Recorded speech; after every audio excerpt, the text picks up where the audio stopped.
So here we go. The capital program is a economic driven in New York. So here we go. So the report. The MTA capital program benefits companies across New York State.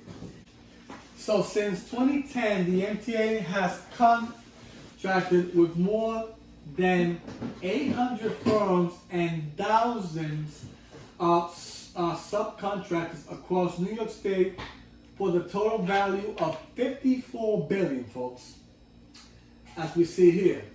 So looking at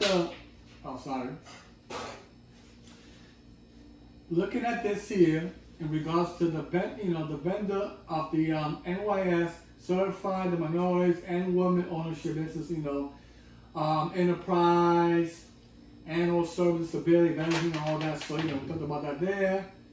So then you got the western of New York, Finger Lakes. So it talks about all these organizations basically that are working with the MTA.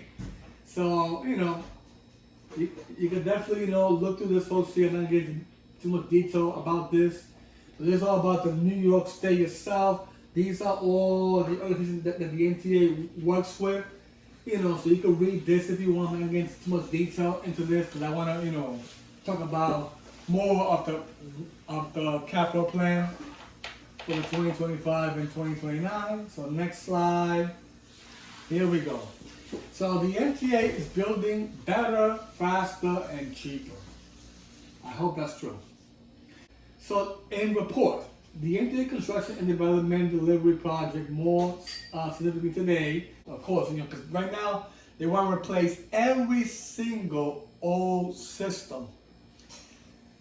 When it comes to the subway, the railroads, and everything, the buses, every single thing will be modernized, folks. Now for the better.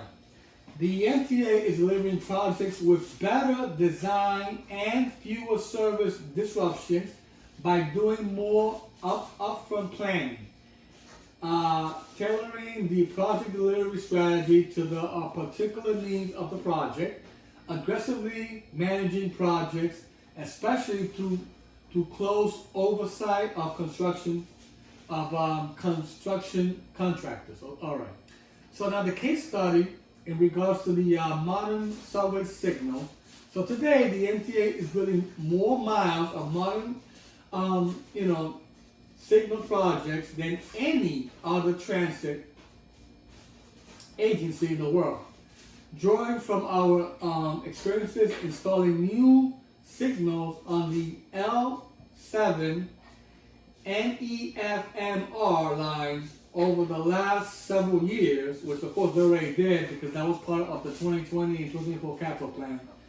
But of course the L and 7 train was part of the 2010 and 2014, which was the L train, and then the 2015 and 2019 was the 7 train in regards to the capital plan of installing new modern signals, which is the CPTC.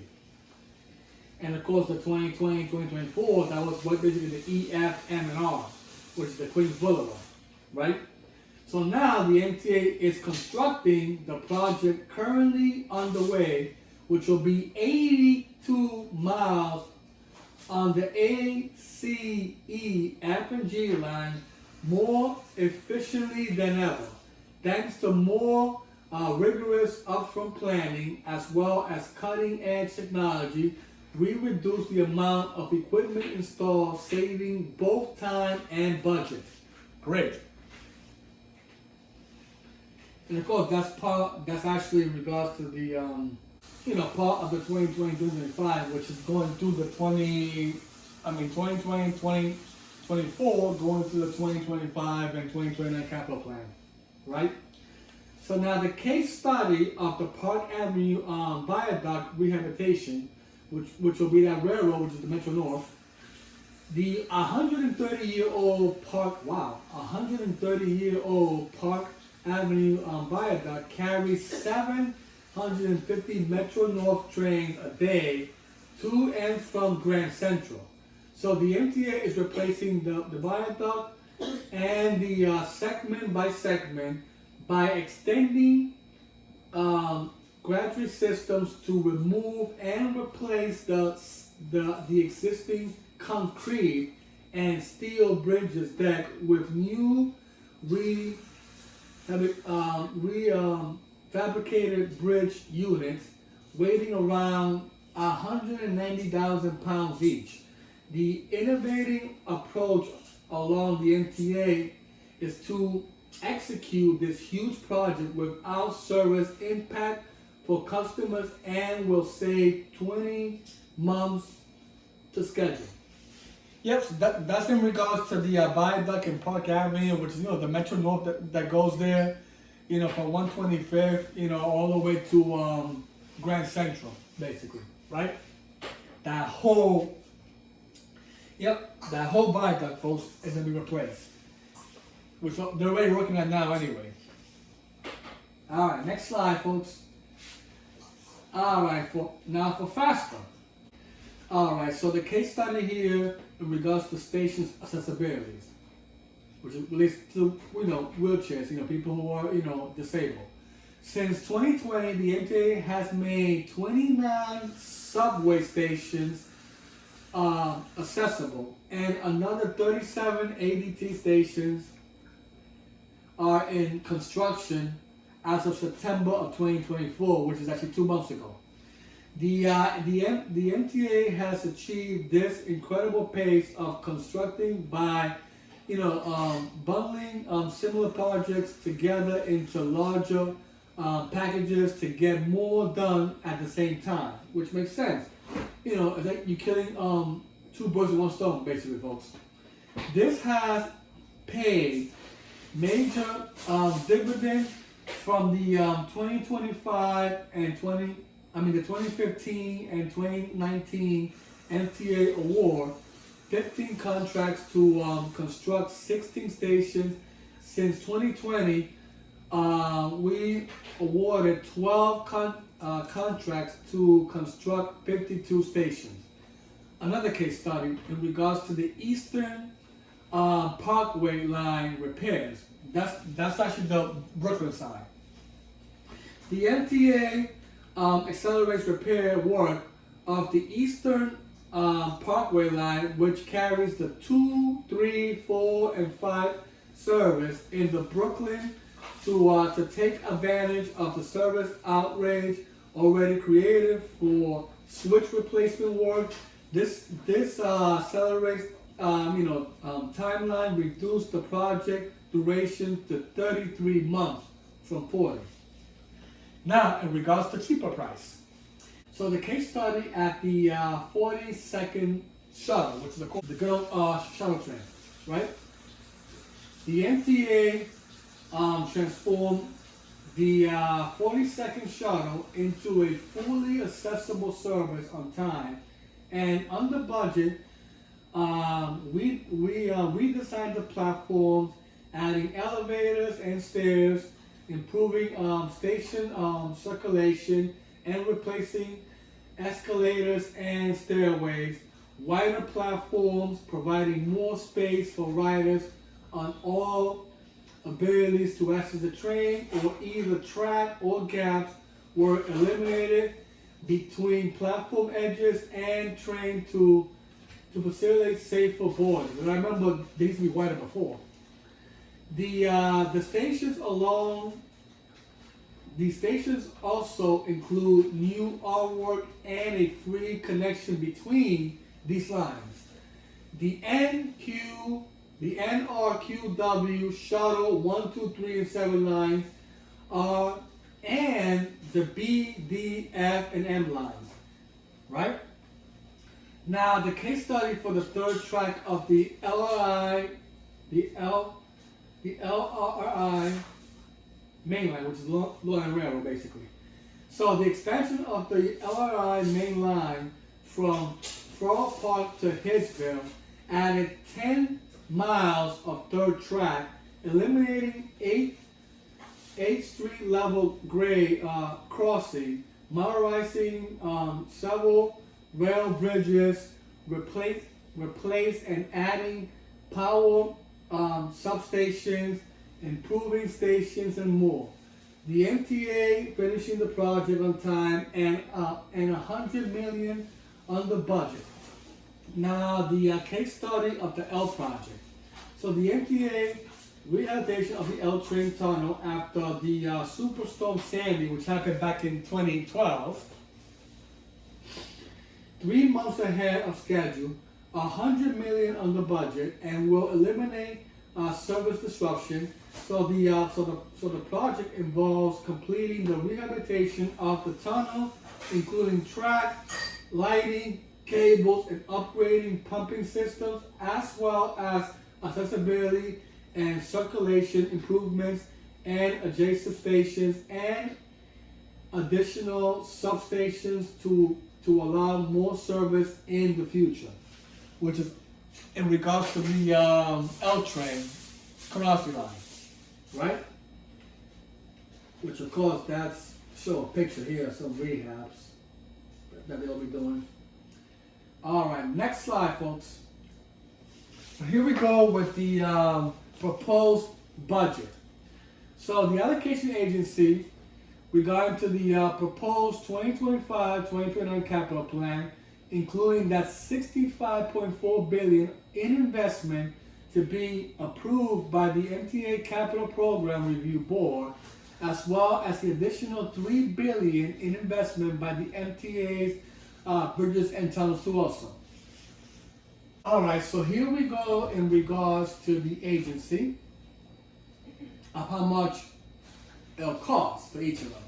So for the for the New York City Transit and Staten Island Railroad and MTA buses, that will be a budget of $47,840,000. That's how much that's going to be.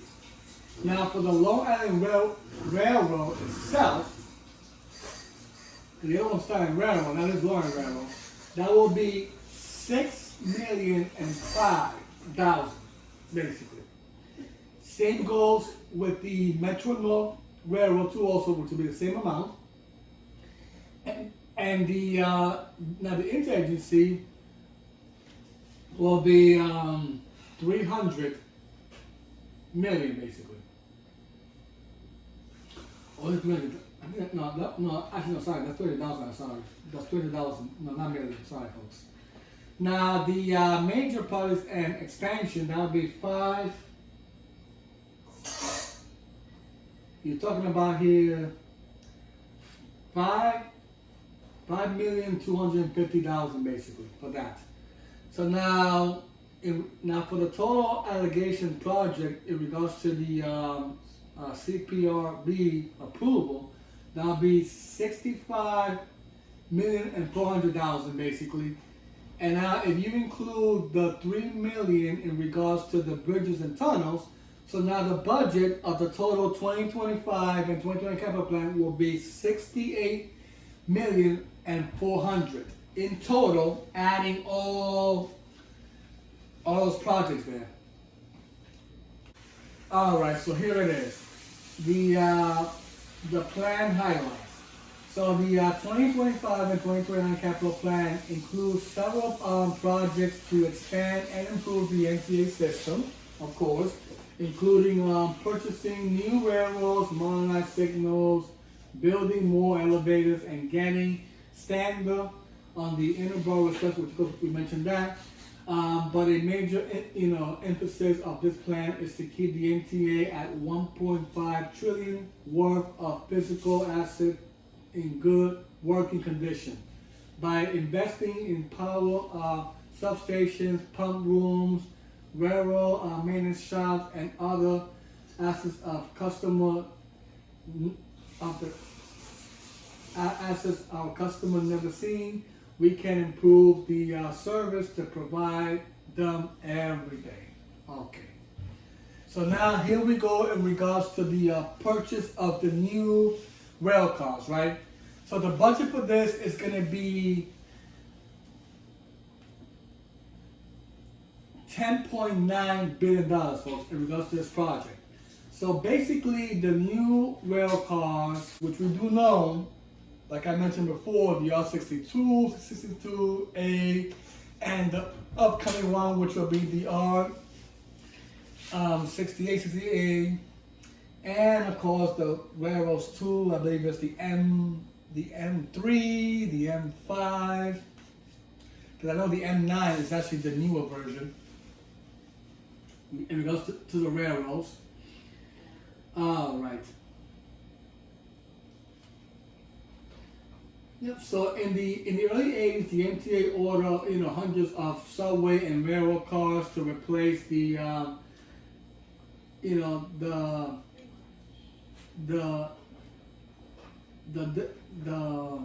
dealer fleets from the late 1940s, helping to usher in the new era of better service and higher customer confidence. But these cars are now nearly the end of their useful life and needing replacement. So the oldest subway cars in our fleet fail about 6 times more often than newer cars. Older subway cars also can operate on lines with communication based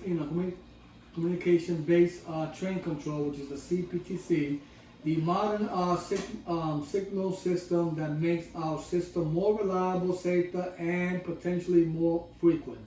So with the 2025-2029 capital plan, the MTA will order 1,500 subway cars, replacing about 22% of the entire fleet, right? So with these new cars, the MTA can start retiring the R62s, like I mentioned to you folks, from the 1984, which now nearly operates on the 1, 3, and 6 line. We're also replacing all the remaining R68 and R68s from the 1986, which primarily operates on the B, D, N, and W, which of course they didn't put the Q there, which of course the Q is supposed to be there anyway, right? So the plan also advanced the purchase of more than 500 new railroad and Metro North and the LIRR, right? So the LIRR and the Metro North will also continue purchasing new dual-mode electrical diesel locomotives to improve air quality, reducing greenhouse gas emissions, and improve security liability. So so this is in regards to the plan right here, folks, that replacement of the 1980 cars from both subway as well as Long Island Railroad and the Metro North, right? So there we go.